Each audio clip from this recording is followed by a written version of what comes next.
So tonight is Chof Menachem Av, the yahrzeit of the Rebbe's father. Being that it's the Hilula, the yahrzeit, so we're doing a special sicha in the Rebbe Redt Kinder, which is based on the Rebbe's talk to Tzivas Hashem, Chof Menachem Av Tafshin Mem Tes.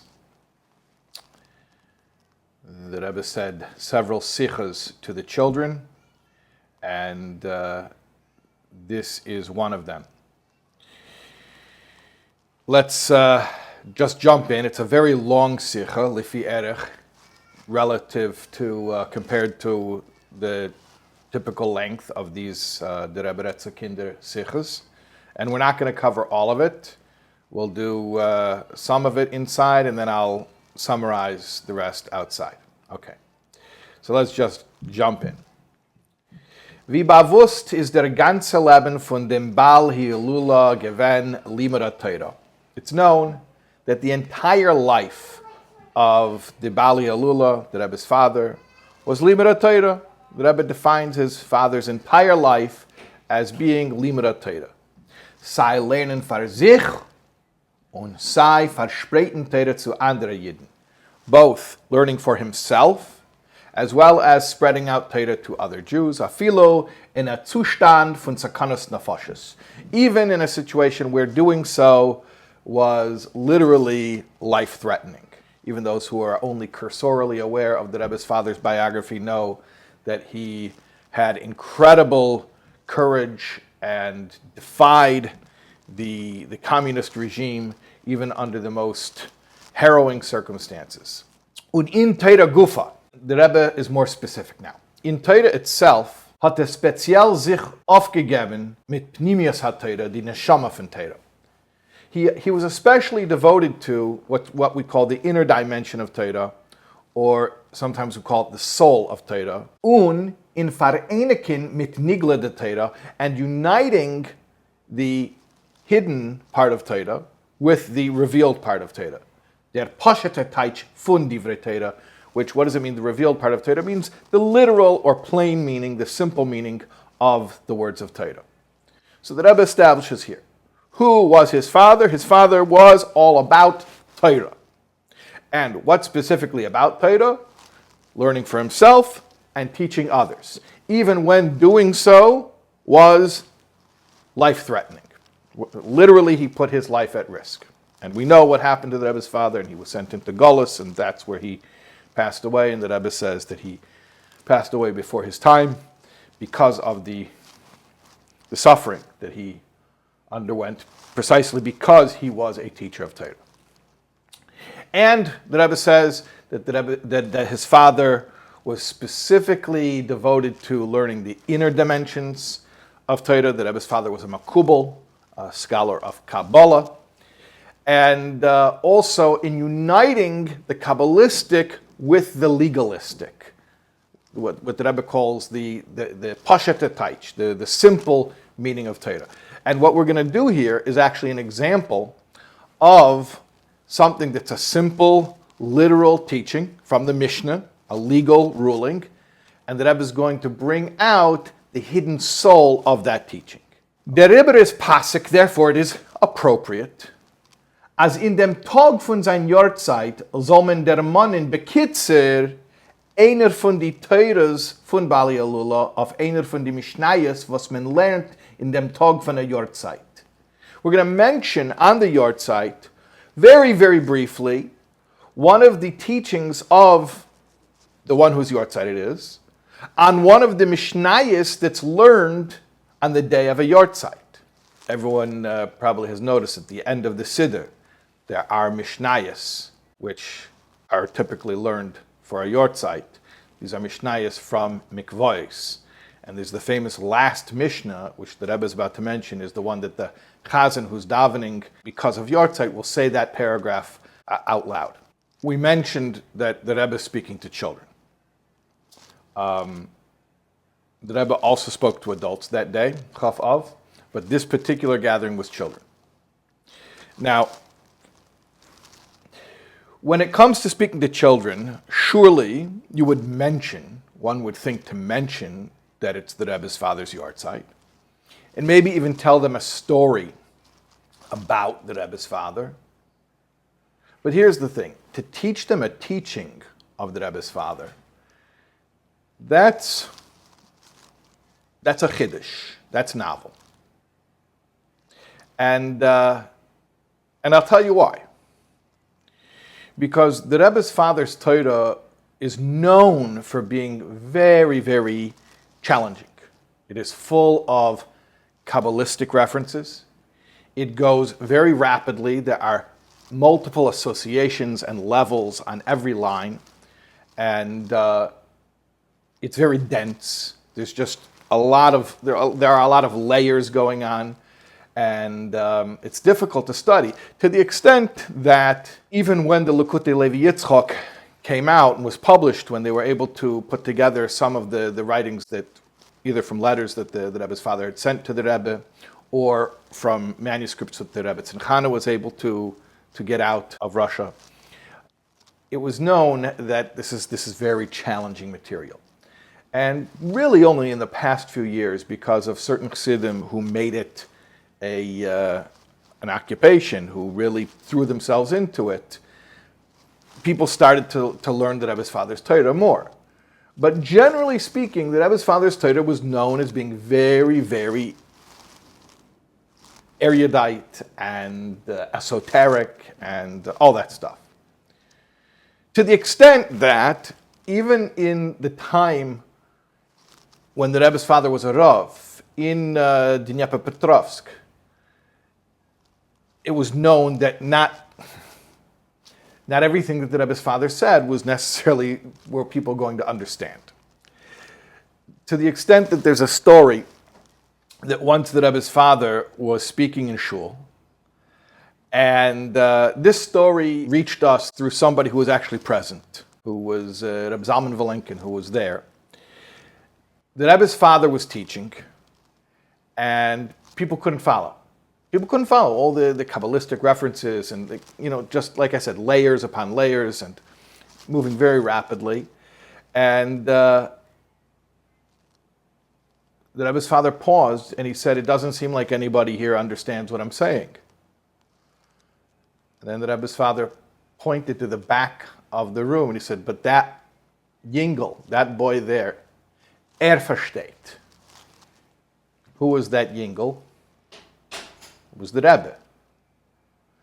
So the Rebbe's father was such a teacher whose teachings, at least sometime, were only understood by that Yingel, by the Rebbe himself. That's the kind of teacher that we're talking about. Somebody who was only, at least at times, was only understood by the Rebbe. So to say that we're going to take that teacher's teachings and explain it to children, like I said, that itself is a chiddush. And yet, the Rebbe insisted that it be done. And I'll tell you something else. There was an event that was made for the Kollel Tferes Zakenim Levi Yitzchak. One of the items on the program was that someone was going to say Divrei Torah.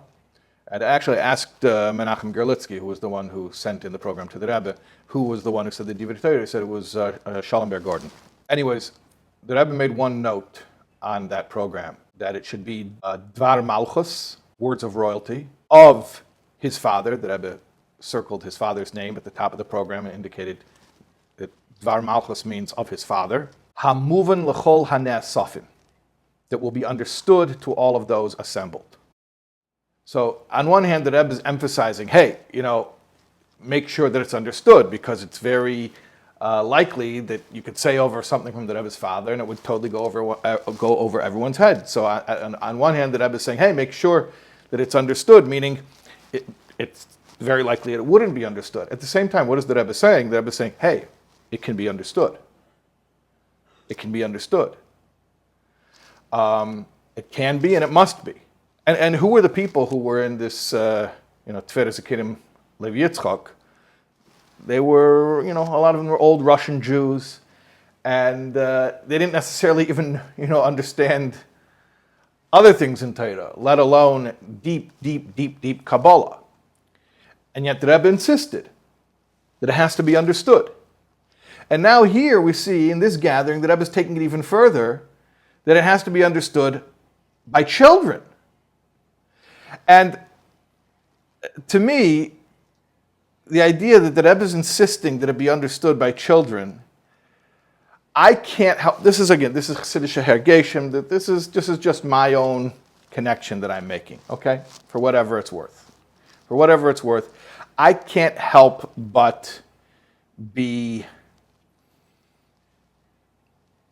think about the fact that when the Rebbe's father himself was teaching, and he didn't think other people understood, he said it's okay because that boy understands, meaning my son, my child understands.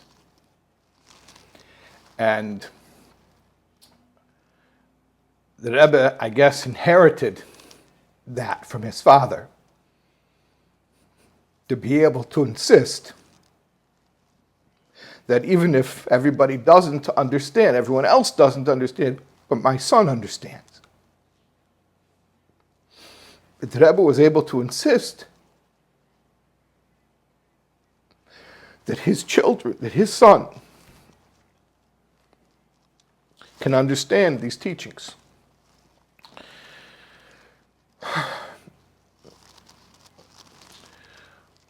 And for whatever it's worth also, what was the teaching? We happen to know what it was that Rebbe's father was teaching at that particular event.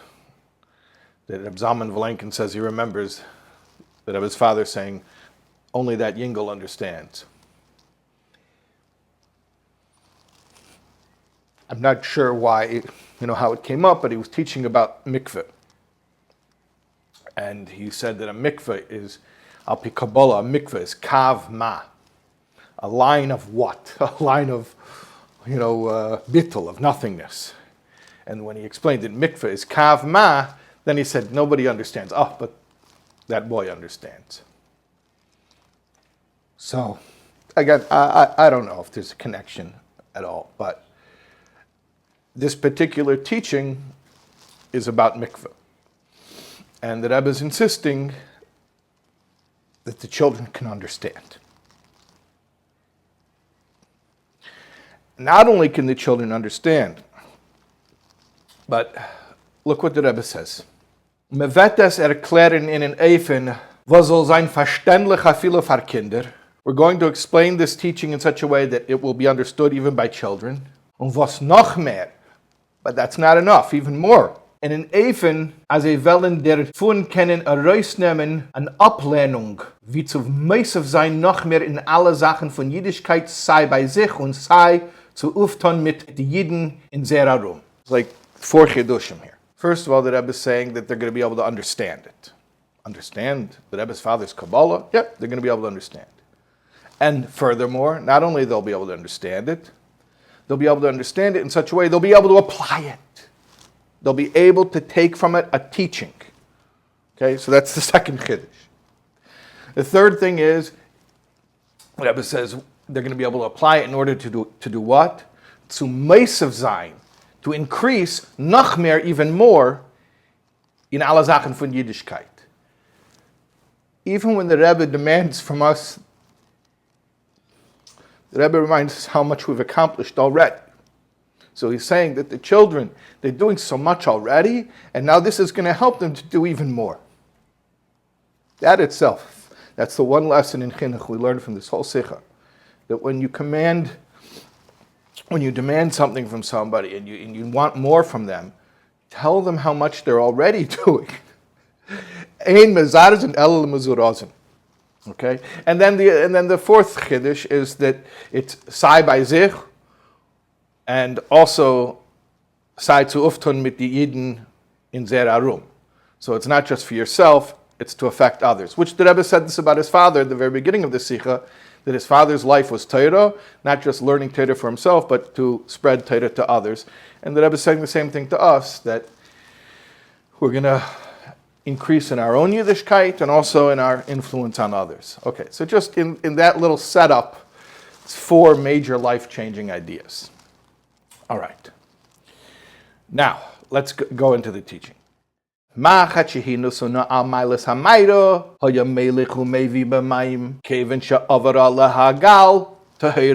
a needle that's sitting on the steps of a cave. There's a mikveh in the cave. And you don't want to lose the needle. If you toivel the needle, you could lose it in the water. So what do? You put it on the steps. You put it on the top step of the mikveh where the water is. But the water is not up to the step, so it's like on a dry step. And then what do? You're meilech umevi. You move the water. You're like kids, push water around when they're in the pool. You push the water around, you make a gal, a wave, and then the water comes and washes over the needle. And then what's the din? Tahira. The needle is now tahira. The needle is now ritually pure and can be used in a ritually pure state. Okay, so that's the mishnah. Was ist die Anweisung und Musser Haskell von dem in der Avedes Hashem von Ayiden? What is the lesson in how a Jew can serve Hashem that you can take from this mishnah? That Rebbe said that his father was all about connecting Pnimiyas HaTorah with the simple Pashat Taich of Torah. So here you have a mishnah, a simple legal ruling, not hard to understand. There's a needle, there's steps, there's a cave, there's water. Okay, very simple. But now, what does it mean for us in Avedas Hashem? Der Uftu von a Nodel is, was mit neid men und men beheft 2 Sachen zusammen, bis sie werden eine Sache. What's a needle for? A needle is for sewing 2 things together so they become one thing. Zum Beispiel, for example, wenn men will beheften a Teil von a Kleid, wie ein Arbel zu a ganzer Kleid. So let's say you want to attach a piece of a garment to the rest of the garment, for instance, a sleeve. Neid men die 2 Teilen zusammen mit a Nadel. You sew the 2 pieces together with a needle. Wie soll neid men 2 Sachen zusammen? So how do you sew 2 things together? Früher darf man durchlechern beide Teilen von dem Beged, was man will beheften mit dem Spitz von dem Nadel. So the first thing you have to do is you have to poke through one of the things with the tip, with the hard point of the needle. Und dennoch friert man rein in dem Loch a Faden, was gefindt sich in zweiten Seite von Nadel. Then you pull through the string, which is on the back end of the needle. Und dem Faden beheft zusammen beide Teilen von Beged, bis es wird ein ganzer Beged. And then the string that you're pulling through with the needle makes the 2 pieces of cloth into one cloth. Ähnlich dazu ist die Arbeit und Schliches von jeder Jiden auf der Welt. This is similar to the job, the mission of every Jew in the world. Was das ist, zu beheften alle gashmistische Sachen in der Welt zum Eibishten. The Schliches is to connect all of the physical things in the world to Hashem. So what are we doing? We're sewing. Life is all about sewing. Sewing is to connect 2 things together till they become one. Life is all about sewing, to connect the physicality of the world to Hashem. So we're always sewing. That's what life's all about, sewing. Zum Beispiel, for example, in der Leben von a klein Yiddish kind, and here's an example that applies to a little child, a little Jewish child. Der man esst oder trinkt, darf man machen a bracha. Before you eat or drink, you have to make a bracha. Bis, als auf a pascheten Trunk Wasser, macht man die bracha shahakel nia bidvarei. Even a little simple drink of water, you say this grandiose pronouncement of everything was created through his word. Men erkennt, als alle Sachen in der ganzen Welt, reingerechnet die Wasser, was trinkt, seine beschaffen geworden durch dem Eibishten. You recognize the fact that everything in the world, including this drink of water, was created by Hashem. Und durch dem beheft die Wasser mit dem Eibishten. And through that recognition, you connect that water to Hashem. You recognize that this water is Hashem's water. So the child makes the bracha on the water. He's sewing. He's connecting 2 things together until 2 things become one. The physical water really is Hashem's water. He connects it to Hashem by making the bracha on the water. Damit, was ruft euch und anpleckt vor allem, als die Wasser ist nicht selbstständig, Nor es ist beschaffen geworden von dem Eibishten. So when he calls attention to the fact and reveals that the water doesn't exist on its own, when he makes that pronouncement that the water is not ontologically independent, it doesn't exist for itself, through that pronouncement that shahakol nia b'dvarei on the water, verbindt doch die Wasser mitten beide Elam. He connects that water to its creator, the creator of the world, and that is an act of sowing. Der Emes is, as das allein was a Yiddish kind weiß, als eider men trinkt Wasser, darf men freier machen die Brache shakol nia b'dvarei, macht ihm Bewusstsein, als alle Wasser in der Welt, nicht nur die Wasser, was trinkt, belangen zum Eibishten. Wow. The Rebbe now adds, the truth is, just the fact that the Jewish child knows, before he drinks water, he has to make a bracha on it, shahakol nia b'dvarei, that itself, that knowledge itself, causes all water in the entire world to belong to Hashem. So it's not just the water that he drinks, and it's not just making the bracha on the water. It's all the water in the world, and it's just knowing that if he were to drink water, he would make a bracha on that water. So that little Jewish child's knowledge that that is the reality makes that connection. It's interesting, it's sort of like quantum physics, that the conscious observer determines the reality. Because on one hand, what difference does it make if anybody knows, right? Who cares? If it's the truth, then our knowledge of it doesn't make it so, and our lack of knowledge doesn't make it not so. And yet it is important. The knowledge is important. So the fact that Hashem made all the water, okay, that's one thing.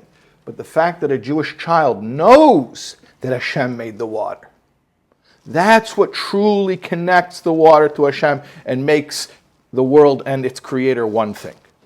Ubemele, when a Yiddish kind, look at this picture. Look at the painting that Rebbe is painting. Ubemele, when a Yiddish kind, wenn man hat mechanech gewen, als darf machen a brocho shahakol nia b'dvarei auf Wasser, geht vorbei a Teich und zet Wasser. So now a little Jewish child who was taught that you have to make shahakol before you drink water, he passes by a river. And he sees the river, and he thinks about the fact that this water was made by Hashem.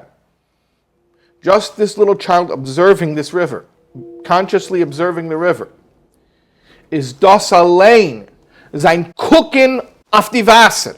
Just his looking at the water. Wissendig, als seine beschaffen geworden von Eibishten, knowing that the water was created by Hashem.